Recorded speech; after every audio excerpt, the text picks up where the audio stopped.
Hey there, Alien Sweet Potato here with another To The Point tutorial covering Ancient Warfare 2. Today we're going to learn how to craft a town hall, which you need in order to create NPCs. You want to make sure that your research book is equipped in the top left of your engineering station. The town hall is going to take one chest right in the middle there, 3 logs of any kind of wood, and 4 stone bricks. You need to make sure that they're bricks. This is going to give you the town hall, which is where all of your NPCs are going to gather around when they are idle, either not assigned to work or at night when they don't work. In order to make an NPC, there are several types. Today we're just going to create a worker, and a worker can work your basic crop farm, such as wheat, carrots. So, to create a worker NPC, we're going to need a wooden pickaxe, a food bundle, and 2 gold nuggets. For the food bundle, you need a cooked pork chop, 2 cooked steaks, a water bottle, an apple, and a cooked chicken. Let's get started on that. And this is good for only 1 worker. You're going to have to repeat the process for each additional worker that you want. And in order to craft these recipes, you're going to want to have researched leadership. That gives you everything you need to start making NPCs. We cover researching in our first video, how to get started with Ancient Warfare 2. Now that we have what we need, we're going to go place the town hall and our first NPC. Okay, so we're in a little building that I built to house the town hall. It doesn't have to be in a building. You can even sink it into the ground as long as the top is showing. I just built a building because I wanted to. Place the town hall anywhere you like, and go ahead and right click with your little worker token to create your new NPC. Your worker has to be fed. He can wear armor, and of course, just like you, the better armor you give him, the more protected he is going to be. And he even has a shield slot. You can create shields in Ancient Warfare, and I'll cover that in another video. But they do come in at night, so they don't usually get attacked, but you want them to be able to defend themselves if they do, so that you don't have to keep creating workers.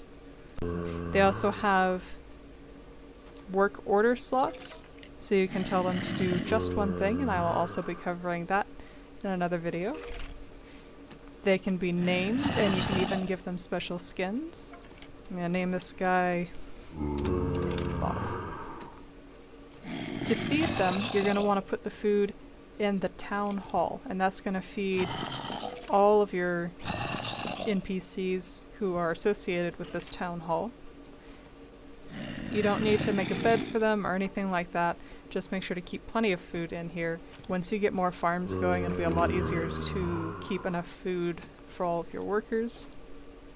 You can see that we equipped him with a hoe instead of a sword. Now what this does is it tells him that he's going to be a farmer. In order to determine the role of your NPC, all you need to do is equip them with their corresponding tool. So if you have a tree farm and you want a lumberjack, you equip them with a hatchet, axe, whatever you want to call it.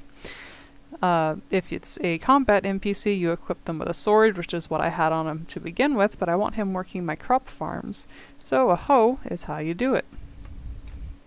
You might also notice in the NPC menu that comes up when you right click on them that there's a clear home, set home, and repack buttons. Repack means that you get that NPC back as a little worker token, like when you first crafted him, so that you can move him elsewhere or deactivate him. Set home, make sure that he comes back to the town hall that you want him to. If you place him initially next to a town hall, then he's automatically set there, but if you want to set him to a different one, that's when you would use that button. And then clear home you would use first before setting a new home, so that he's no longer set to the first town hall you had him set to. And last but not least, I'm going to mention something else about the town hall. You notice this button called the death list. that is going to tell you if you've had any NPCs who died, especially if you named them, so that's why it's kind of helpful to name them. If you had any NPCs die, they will show up here. I so far haven't had any die, so I'm actually not sure if it shows the cause of death and so on and so forth. If I see anything very notable about that, I will add it to the video in the future. So we can see here our little NPC friend working on our crop farms because we've equipped him with the hoe.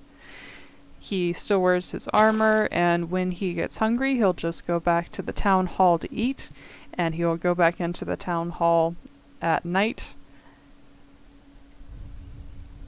It's almost nighttime, so we'll be able to see him go back in. Yep, there he goes. And you can see above his head the little icon that shows us what he's doing, how he was returning back to base, and you can also see that doors are no problem for him. So he is the basis of Ancient Warfare 2 automation, and pretty simple and straightforward to use. This has been Alien Sweet Potato with another To The Point tutorial. If you found it helpful, consider subscribing. There will be plenty more in the future. Happy adventuring!